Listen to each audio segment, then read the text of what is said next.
Hello friends, मेरा नाम Michael और दोस्तों आज एक्सप्लेन करने वाले हैं क्योटिक शॉर्ट गॉड रीमेक का एपिसोड नंबर 2।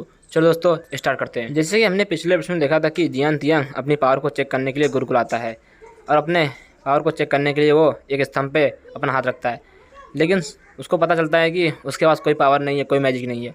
और सुनने के बाद वो काफ़ी शौक हो जाता है और लोग उसका मजाक उड़ाते हैं, उसके परिवार का भी। अब देखते हैं दोस्तों उसके बाद क्या होता है। और हम देखते हैं कि जियान तियांग के सभी लोग बाहर खड़े हैं और वो कहते हैं कि हम हमेशा जियान तियांग मास्टर का ही सपोर्ट करेंगे, हमें यकीन है कि वो पास हो जाएंगे। और हम एक व्यक्ति को देखते हैं जो उसके राज से आया हुआ है और कहता है कि मैं प्रथम साक्षी बनूंगा जो लिटिल मास्टर को देखेगा गुरुकुल में पास होते हुए। तभी हमें अनाउंसमेंट सुना जाता है और वो कहते हैं कि जियान तियांग पास नहीं हुआ, वो फेल हो गया है, उसके पास कोई मैजिक नहीं है। ऐसा सुनने के बाद वो लोग काफ़ी शौक हो जाते हैं, कहते हैं क्या ये गलत है, हमें यकीन नहीं है कि मास्टर फेल हो गए हैं। और लोग बात करते हैं कि क्या लिटिल मास्टर के पास कोई मैजिक नहीं है, क्या कोई पावर नहीं है। और ये सब बातें उसके पिता के पास पहुंच जाता है और सब सुनने के बाद उसके पिता काफ़ी शौक हो जाते हैं और तुरंत जाते हैं और कहते हैं कि क्या अंकल डे आप क्या कहना चाहते हैं? जियान तियांग अपनी पावर को बाहर निकालने में असमर्थ रहा, ऐसा कैसे हो सकता है? और उसके बाद हमें चांगयांग परिवार की चौथी बीवी और उसके बाद हमें तीसरी बीवी दिखाया जाता है और उसके बाद हमें जियान तियांग को दिखाया जाता है। और जियान तियांग कहता है कि अंकल डे आप क्या कहना चाहते हैं? क्या मेरे पास कोई पावर नहीं है? ये स्तंभ ही खराब है, अब इस स्तंभ को तोड़ दिया जाए या मेरी परीक्षा वापस ले जाए। और सुनने के बाद अंकल डे कहते हैं कि शांत हो जाओ, ये मुमकिन नहीं है, ऐसा मैं नहीं कर सकता। जियान तियांग के फादर वहाँ आते हैं और लोग को बातें भी करते सुनते हैं और जियान तियांग कहता है कि क्या मैं फेल हो गया? और अंकल डे कहते हैं हाँ, मैं दोबारा जांच नहीं कर सकता। और उसके बाद अंकल डे जियान तियांग को उसके फादर के पास ले जाते हैं और कहते हैं कि महाराज मुझे माफ़ कीजिए, मैंने चेक किया है लेकिन जियान तियांग अपनी पावर को बाहर नहीं निकाल सकता, उसके पास कोई जादू नहीं है, कोई मैजिक नहीं है, मुझे माफ़ कर दीजिए। और इसे सुनने के बाद जियान तियांग के फादर काफ़ी शौक हो जाते हैं और कहते हैं कैसे हो सकता है? तभी चांगयांग परिवार की तीसरी पत्नी कहती है ओह माय गॉड, ऐसा कैसे हो सकता है?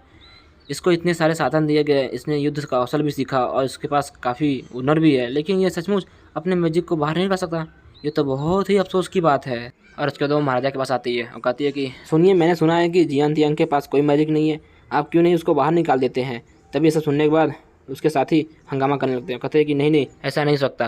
और जियान तियांग सोचता है कि मैं कुछ समय से मार्शल आर्ट की काफ़ी प्रैक्टिस कर रहा हूँ, लेकिन मेरे पास कोई संत बल नहीं है, आखिर की ऐसा कैसे हो सकता है? मैंने अपने पिछले जन्म में इस सबको आसानी से पा लिया था, मेरे पिछले जन्म में मैंने काफ़ी मेहनत किया था, लेकिन उसके मुकाबले इस समय तो काफ़ी आसान है, फिर भी मैं अपनी पावर को बाहर क्यों नहीं निकाल पा रहा हूँ?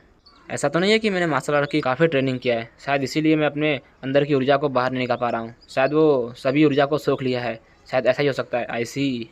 और उसके बाद उसकी तीसरी बीवी कहती है कि सुनिए, अगर जियान तियांग के पास कोई मैजिक नहीं है तो हमें उसको बाहर निकाल देना चाहिए, नहीं तो हमारे परिवार के लिए ये काफ़ी शर्मनाक होगा। और सुनने के बाद महाराज कहते हैं कि चुप हो जाओ, मैं समझ गया हूँ।